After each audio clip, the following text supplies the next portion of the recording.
আসসালামু আলাইকুম। ৩০ দিনের যুদ্ধবিরতিতে রাজি ইউক্রেন, সামরিক ও গোয়েন্দা সহায়তা পুনরায় চালু যুক্তরাষ্ট্রের। রাশিয়ায় ব্যাপক ড্রোন হামলায় ইউক্রেনের, নিহত অনেকে। আবারও কানাডা দখলে নেবার হুমকি ট্রাম্পের, পিছু হটল কানাডা। এপ্রিলে বেইজিং সফর করতে পারেন ডোনাল্ড ট্রাম্প। বিডিভিউস এন্টারটেইনমেন্টে স্বাগত জানাচ্ছি আমি ফাহাদিয়া মিতু। আজ জানাবো প্রতিরক্ষা সংক্রান্ত গুরুত্বপূর্ণ কিছু খবর। ৩০ দিনের যুদ্ধবিরতি প্রস্তাবে রাজি হয়েছে ইউক্রেন।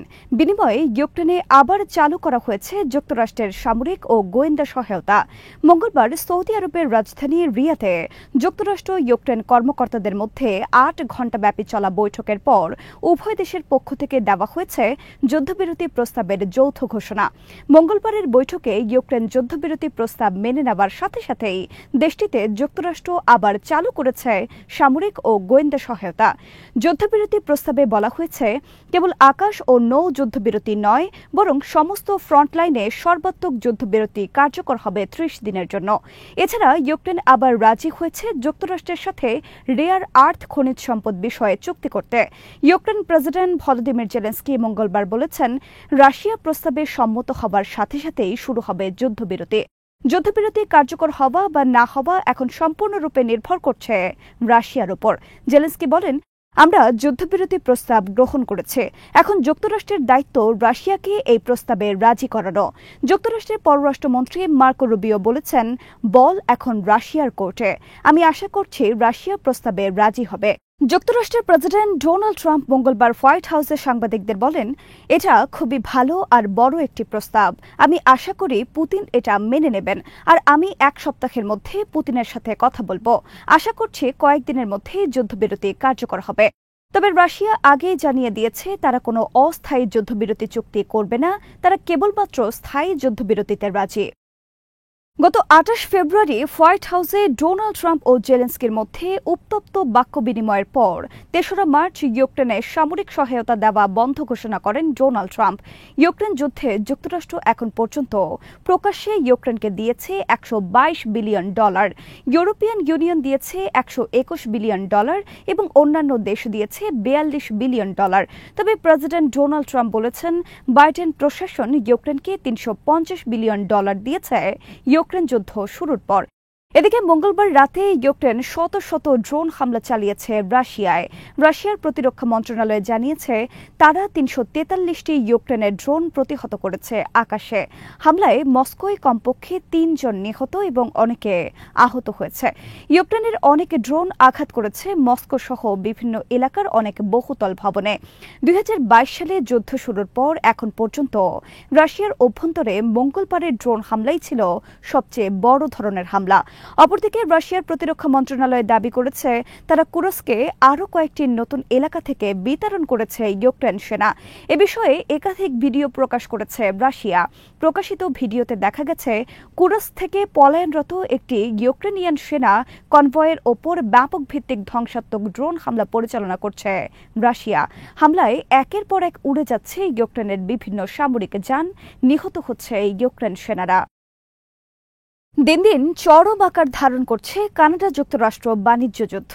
মঙ্গলবার ট্রাম্প হুমকি দিয়েছেন, কানাডা থেকে স্টিল, মেটাল এবং অ্যালুমিনিয়াম পণ্য আমদানির ওপর ৫০% শুল্ক আরোপের। কেবল তাই নয়, ট্রাম্প মঙ্গলবারে নতুন করে বলেছেন, কানাডা দখল করে নেওয়ার কথা। ট্রাম্প বলেন, কানাডা যুক্তরাষ্ট্র বাণিজ্য যুদ্ধের একমাত্র সমাধান হল কানাডাকে যুক্তরাষ্ট্রের ৫১তম প্রদেশে পরিণত করা। সোমবার কানাডার অন্টারিও রাজ্য ট্রাম্পকে হুমকি দেয়, তিনি যদি কানাডার বিরুদ্ধে শুল্ক যুদ্ধ বন্ধ না করেন, তাহলে তারা যুক্তরাষ্ট্রে বিদ্যুৎ রপ্তানির ক্ষেত্রে ২৫% অতিরিক্ত মূল্য আরোপ করবে। অন্টারিও রাজ্যের এই ঘোষণার পরপরই ট্রাম্প কানাডার বিরুদ্ধে শুল্ক ২৫% বাড়িয়ে ৫০% করার হুমকি দেন। এরপরই অন্টারিও রাজ্য প্রত্যাহার করে তাদের বিদ্যুৎ রপ্তানির ওপর অতিরিক্ত মূল্য আরোপের হুমকি। যুক্তরাষ্ট্রের নিউ ইয়র্ক, মিশিগান এবং মিনেসোটা রাজ্য বিদ্যুৎ আমদানি করে কানাডার অন্টারিও রাজ্য থেকে। যুক্তরাষ্ট্র সবচেয়ে বেশি স্টিল পণ্য আমদানি করে কানাডা থেকে। ২০২৪ সালে যুক্তরাষ্ট্র কানাডা থেকে ৬০ লাখ টন স্টিল পণ্য আমদানি করেছে। অপরদিকে যুক্তরাষ্ট্র যত অ্যালুমিনিয়াম আমদানি করে তারও অর্ধেক আমদানি করে কানাডা থেকে। ২০২৪ সালে যুক্তরাষ্ট্র কানাডা থেকে ৩২ লাখ টন অ্যালুমিনিয়াম আমদানি করে। এদিকে কানাডা, মেক্সিকো এবং চীনের সাথে বাণিজ্য যুদ্ধের কারণে ধস অব্যাহত রয়েছে যুক্তরাষ্ট্রের শেয়ার বাজারে। সোমবার যুক্তরাষ্ট্রের শীর্ষস্থানীয় ১ ডজনের বেশি কোম্পানির শেয়ার মূল্যে ব্যাপক দরপতন ঘটে। মঙ্গলবারও অব্যাহত ছিল এই ধারা। সোমবার টেসলা, অ্যামাজন, মেটা সহ বিভিন্ন কোম্পানির শেয়ারে শতকরা ২ থেকে ১৫% পর্যন্ত মূল্যপতন ঘটে। সোমবার সাউথ চায়না মর্নিং পোস্টের খবরে বলা হয়েছে, আগামী এপ্রিল মাসে প্রেসিডেন্ট ডোনাল্ড ট্রাম্প চীন ভ্রমণ করতে পারেন। এরপর চীনা প্রেসিডেন্টকে ট্রাম্প আমন্ত্রণ জানাবেন ফ্লোরিডায় তার ব্যক্তিগত মার-এ লাগো ক্লাবে। ট্রাম্প চীন সফর করবেন দুই দেশের মধ্যে বাণিজ্য যুদ্ধ সমাধানের লক্ষ্যে। তবে ট্রাম্পের ইচ্ছা, বাণিজ্য যুদ্ধ বিষয়ে দুই দেশের মধ্যে চূড়ান্ত চুক্তি হবে ফ্লোরিডায় তার ব্যক্তিগত ক্লাবে।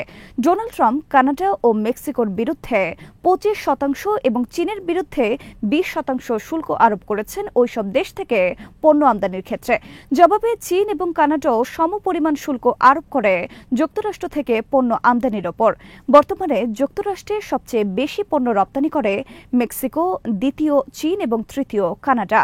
নির্বাচনী প্রচারণায় ডোনাল্ড ট্রাম্প আমেরিকানদের জীবনে নতুন সমৃদ্ধি আনার ঘোষণা দিয়েছিলেন, কিন্তু ক্ষমতা গ্রহণের ২ মাসের মাথায় তিনি বর্তমানে সম্পূর্ণ ভিন্ন চিত্র আঁকছেন আমেরিকানদের জীবনে।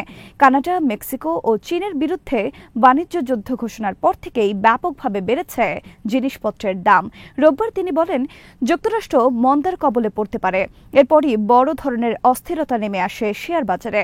ট্রাম্প বলেছেন, জিনিসপত্রের দাম সহসা কমানো তার জন্য কঠিন হবে। জনসাধারণকে কিছুটা সমস্যা মোকাবেলা করতে হবে। ডোনাল্ড ট্রাম্পের আশঙ্কা অনুযায়ী যুক্তরাষ্ট্রের মন্দার কবলে পড়ার সম্ভাবনা কতটা, এই নিয়ে চলছে সারা বিশ্বে নানা ধরনের বিশ্লেষণ। জেপি মর্গানের প্রতিবেদনে বলা হয়েছে, মন্দার কবলে পড়ার সম্ভাবনা শতকরা 40%। অপরদিকে মুডির বিশ্লেষণে বলা হয়েছে, মন্দার কবলে পড়ার সম্ভাবনা ১৫ থেকে ৩০% পর্যন্ত। অনেক অর্থনীতিবিদ বলেছেন, শুল্কর যুদ্ধের কারণে কমবে যুক্তরাষ্ট্রের প্রবৃদ্ধি। মঙ্গলবার গাজায় ইসরায়েলি হামলায় নিহত হয়েছে কমপক্ষে ৮ ফিলিস্তিনি। এছাড়া ইসরায়েল হামলা চালিয়েছে পশ্চিম তীরের রামাল্লাহ, নাবলুস, জেনিন সহ বিভিন্ন এলাকায়। রমজানের শুরুর আগে থেকে ইসরায়েল গাজায় বন্ধ করে দিয়েছে সমস্ত ত্রাণবাহী গাড়ি প্রবেশ। ত্রাণ ব্লক করার পর ইসরায়েল গাজায় বন্ধ করে দিয়েছে বিদ্যুৎ ব্যবস্থা। এরই মধ্যে চলছে তাদের হামলা।